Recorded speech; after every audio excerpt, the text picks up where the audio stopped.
அருள் விளக்க மாலை பாமலர் 95.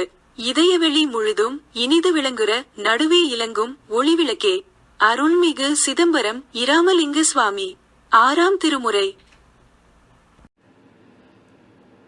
கணக்கு வழக்கது கடந்த பெருவெளிக்கு நடுவே கதிர்வரப்பி விளங்குகின்ற கண் நிறைந்த சுடரே இணக்கமுறும் அன்பர்கள் தம் இதய வெளி முழுதும் இனிது விளங்குற நடுவே இலங்கும் ஒளி விளக்கே மணக்கு நறு மணமே சின்மயமாயன் உளந்தே வயங்குதனி பொருளே என் வாழ்வே என் மருந்தே பிணக்கரியா பெருந்தவர்கள் சூழமணி மன்றில் பெருநடஞ்செய்யரசே என் பிதற்றும் அணிந்தருளே.